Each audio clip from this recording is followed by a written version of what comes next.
धूमधाम से शादी करने के बाद समर्थ और देविका घर आते हैं। घर पर सब उनका स्वागत करते हैं और सौम्या उनकी सुहाग रात का इंतजाम करती है। समर्थ और देविका दोनों अपने रूम में बैठे बातें कर रहे होते हैं। तब देविका कहती है, सुनिए, आप इतना दूर क्यों बैठे हैं? नहीं, कुछ नहीं, बस थोड़ा सा थक गया हूँ। अगर आप कहें तो मैं आपका सर दबा दूं? अब नहीं, रहने दो, आप भी तो थकी होंगी। देविका आगे बढ़ते हुए कहती है, थक तो गई हूं पर आपकी सेवा करना पहला धर्म है मेरा।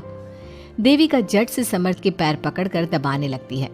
ऐसे ही कुछ देर निकल जाती है और समर्थ कहता है, अब रहने दो देविका, तुम भी आराम कर लो, तुम भी थकी थकी लग रही हो।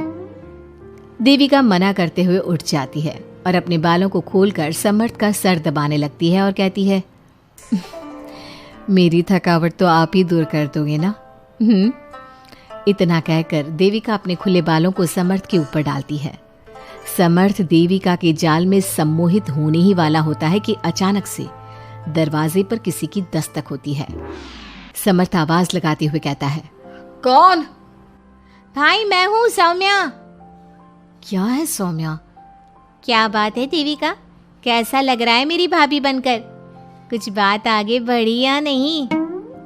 बात आगे बढ़ती कैसे? तू जो आ गई कबाब में हड्डी। अच्छा जल्दी बता, किस लिए आई थी? सौम्या ठिठोली करते हुए कहती है, क्या बात है देविका, बहुत जल्दी हो रही है। वैसे मैं तो दूध का गिलास देने आई थी। आखिर मेरी सहेली की सुहाग रात में कोई कमी नहीं होनी चाहिए। देविका दूध का ग्लास लेते हुए जल्दी से दरवाजा बंद कर लेती है और पीछे मुड़कर देखती है तो समर्थ तो सो चुका था। देविका समर्थ को उठाते हुए कहती है, सुनिए समर्थ जी, उठ जाइए ना, सौम्या दूध देने आई थी, इसे पी लीजिए फिर आप सो जाना। समर्थ नींद में उठता है और दूध पीकर फिर से सो जाता है। देविका उसके बगल में बैठी कहती है, सुनिए समर्थ जी, आज हमारी पहली रात है और आप सो रहे हो। समर्थ नींद में ही कहता है, देविका मैं बहुत थक गया हूँ, मुझे बहुत तेज नींद आ रही है, तुम भी सो जाओ। सोने के लिए तो पूरी रात पड़ी है, आप उठिए ना और कुछ देर मुझसे बात तो करिए। देविका जिद करते हुए समर्थ को आधी नींद से उठा देती है। समर्थ उठकर बैठ जाता है और कहता है, बोलिए देविका जी, आपका हुक्म सर आंखों पर। सुनिए, मैंने सुना है कि पति अपनी पत्नी को पहली रात कोई तोहफा देता है, आप मेरे लिए कुछ नहीं लाए क्या?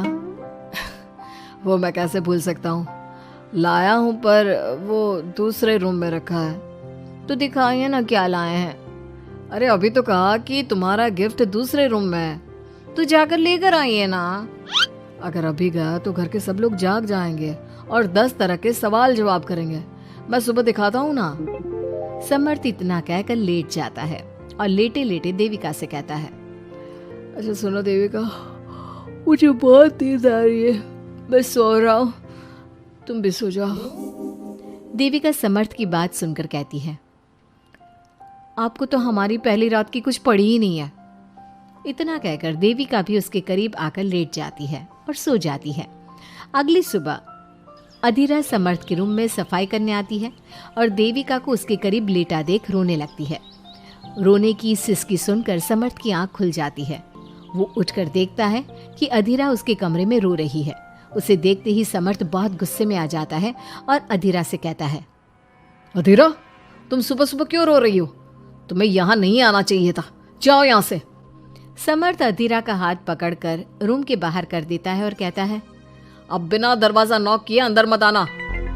इतने में देविका भी आ जाती है और समर्थ को भड़काते हुए कहती है, हाँ समर्थ जी, ये रो रो कर हमारे घर में अपशगुन कर रही है और अब ये देखो कैसे मगरमच्छ के आंसू दिखा रही है। इतना कहकर देविका अधीरा का हाथ पकड़कर घसीटती है और कहती है, अब क्या रोती रहेगी या कुछ काम भी करेगी? मुफ्त में रोटियां तोड़ने को नहीं मिलेगी यहाँ पर, चल उठ यहाँ से और कुछ काम कर। अधीरा वहां से उठकर रोते रोते चली जाती है और जाकर रसोई में सबके लिए चाय बनाती है और चाय जाकर पहले अपनी सास को देती है। चाय पीते ही मंजू अधीरा को गुस्से से कहने लगती है, लगता है मुझे मारने की साजिश कर ली है। अरे अभी तक तूने ढंग की चाय बनाना नहीं सीखा, इतनी मीठी चाय बनाई है कि कहीं मैं शुगर की बीमारी से मर ही ना जाऊं। अरे जा जाकर तू मर कहीं। अधीरा मंजू की बात सुनकर दुखी होती है। इतने में सौम्या वहाँ जाती है और कहती है, ये लो, महारानी अभी यहीं बैठी है और मैं पूरे घर में देख आई। अरे ओ महारानी, यहाँ बैठकर किसका मातम मना रही हो? उठ यहाँ से और जाकर हमारे कपड़े धो, बहुत कपड़े पड़े हैं धोने को। अधीरा वहाँ से कपड़े धोने चली जाती है और बैठे बैठे खुद को कोसने लगती है। हे भगवान, मुझे उठा ले तो अच्छा है, मैं थक गई हूँ इस जिंदगी से। ऐसे ही कुछ दिन निकल जाते हैं। अब समर्थ भी अपने काम पर जाना शुरू कर देता है। एक शाम अधीरा घर के सारे काम करके अपने रूम में आराम कर रही थी और मंजू अधीरा को आवाज लगाते हुए कहती है, अरे ओ कलमुही, अगर आराम हो गया हो तो आकर मेरे पैर दबा दे। देविका उस समय वहीं से गुजर रही थी और समर्थ का घर आने का टाइम देखकर देविका मंजू से कहती है, माँ जी सुनिए, आप कहें तो मैं दबा दूं आपके पाँव। पता नहीं अधीरा कहाँ है। देविका मंजू के पांव दबाने बैठ जाती है और कुछ ही टाइम बाद समर्थ भी वहां आ जाता है और देविका को माँ के पांव दबाते देख बहुत खुश होता है। वो सीधे अपने कमरे में चला जाता है। समर्थ को देख मंजू देविका से कहती है, अच्छा सुन, जा जाकर खाना लगा दे, और समर्थ थक कर आया है ऑफिस से, जाकर उसे पानी को पूछ ले। देविका उठकर समर्थ के लिए खाना लगा देती है और रात में समर्थ और देविका सोने की तैयारी करते हैं। समर्थ कहता है, अच्छा देविका सुनो ना, मेरे पास आकर बैठो जरा। अरे पापा, मैं बहुत थक गई हूँ, मुझे नींद आ रही है। अरे आओ तो सही, आज तुम्हें माँ के पाँव दबाते देखकर बहुत अच्छा लगा। अच्छा क्यों नहीं लगेगा भला? पूरा दिन घर के काम किए हैं और शाम को माँ की सेवा, पर मेरा तो कोई हाथ बांटने वाला भी नहीं है घर में। क्यों? अधीरा और घर के बाकी लोग कहाँ जाते हैं? अधीरा की तो बात ही मत करो, वो महारानी तो बस मटर गश्ती करती रहती है और घर का सारा काम ना मुझे ही करना पड़ता है।